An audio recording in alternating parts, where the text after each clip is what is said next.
Price Lord. எல்லாருக்கும் சோத்திரம். பிரியமானவர்களே, இந்த ஜீசஸ் சைட்டு குவாலிட்டி வழியாக பார்க்குறேன் என் சகோதர சகோதரிகளுக்கு கர்த்தரை சோத்திரிக்கிறேன். இந்நாளிலே ஒரு வியாதி உள்ளவனை குறித்து நம்ம பார்க்க போகிறோம். அவன் 38 வருடமாக வியாதி உள்ளவனாக இருந்தானாம். அவனை ஒருவரும் கொண்டு போய் கலக்கிற குளத்திலே கொண்டு போய் விடாததுனாலே அவன் சுகமாகவில்லை என்று அவன் சொல்லுகிறவனாக காணப்படுகிறான். பிரியமானவர்களே, ஒரு மனிதனாலே கொண்டு போய் அவனை சுகத்துக்கு கொண்டு போக முடியாத சூழ்நிலையிலே இருந்த அவனை இயேசு கண்டு, அதை தான் நான் நாளையிலே பார்க்க போகிறோம். ஏனெனில் சில சமயங்களில் தேவதூதன் ஒருவன் அந்த குளத்தில் இறங்கி தண்ணீரை கலக்குவான். தண்ணீர் கலக்கின பின்பு யார் முந்தி அதில் இறங்குவானோ அவன் எப்பேற்பட்ட வியாதிஸ்தனாக இருந்தாலும் சொஸ்தமாவான். முந்தி தண்ணீர் கலக்கின பின்பு யார் முந்தி அதில் இறங்குவானோ, ஃபஸ்ட்டு போகிறவனுக்கு அது சுகம் கிடைக்கும் போல், அந்த குளத்துக்கு அவ்வளோதான் பவர் போல். ஆனால் இயேசு கிறிஸ்து போகிறமெல்லாம் அவர் என்ன பண்ணுறாரு?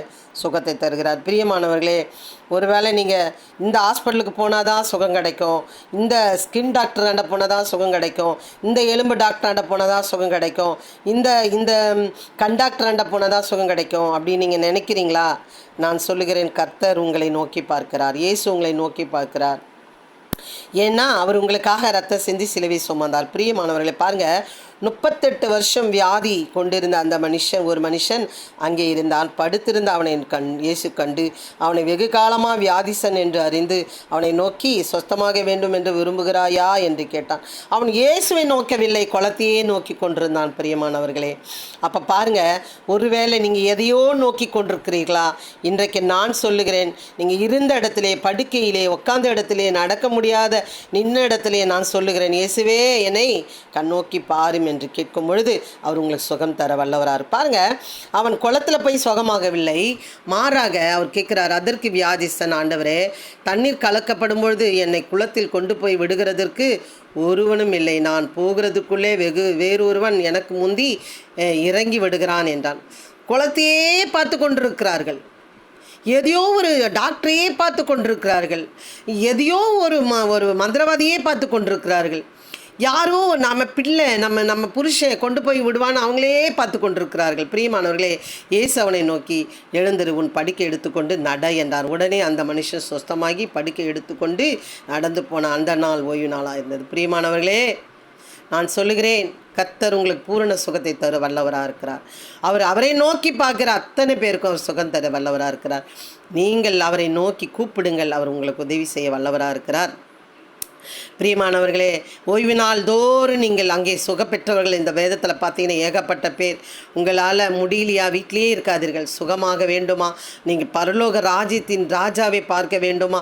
உங்கள் சரீரத்தில் ஒரு சமாதானம் பார்க்க வேண்டுமா? நீங்கள் ஓய்வு நாளில் தோறும் ஆண்டவரை நோக்கி கூப்பிடுங்கள். ஓய்வு நாள் தோறும் நீங்கள் இடவிடாமல் ஓடிவிடுங்கள். கண்டிப்பாக கர்த்தர் உங்கள் வாழ்க்கையை ஆசீர்வதித்து உங்கள் நோயை சுகமாக்கி உங்களை குளத்தில் போய் தான் இல்லை, அவர் எழுந்து நட என்றார் பொழுதே அவன் நடந்து போனான். பிரியமானவர்களே, நீங்கள் சுகமாக்க வல்லவரை நீங்கள் விட்டு எதையும் நோக்கி கொண்டு இருக்காதீர்கள். கண்டிப்பாக கர்த்தர் உங்களை ஆசீர்வதிப்பார். எப்படியாப்பட்ட நோயாக இருந்தாலும் அந்த குளத்தில் சுகமாகுமா? அதை விட காட்டிலும் மருந்தாக வந்த இயேசுவை நீங்கள் பாருங்கள். கண்டிப்பாக உங்களுக்கு விருந்தாக அதை பெற்றுக்கொள்வீர்கள். பிரியமானவர்களே, ஆமாண்டவரே, ஆமாம் பிரியமானவர்களே, நான் பெற்றுக்கொண்டேன், நீங்களும் பெற்றுக்கொள்வீர்கள். நான் எத்தனையோ வியாதிகளை பெற்றுக்கொண்டேன், சுகமானேன். நான் சாட்சி. பிரியமானவர்களே, என் குடும்பம் சாட்சி. கடைசி வரைக்கும் மாத்திரை போடணும்னு சொன்ன டாக்டருக்கு முன்னாடி எங்களை சுகப்படுத்தினார் ஆண்டவர். உங்களுக்கு சுகத்தை கொடுப்பார். கர்த்தரை நோக்கி கூப்பிடுகிற முகங்கள் ஒரு நாள் வைக்கப்பட்டு போவதில்லை வசனத்தின்படி உங்களுக்கு ஆக கடவுது. உங்களுக்கு ஆண்டவர் அதிகமாக ஆசீர்வதிப்பாராக. பெற்றுக்கொண்டவர்கள், நன்மை பெற்றவர்கள் சாட்சி சொல்லுங்கள். கண்டிப்பாக கர்த்தர் உங்களை ஆசீர்வதிப்பாராக. ஆமென். God bless you. அல்லேலூயா.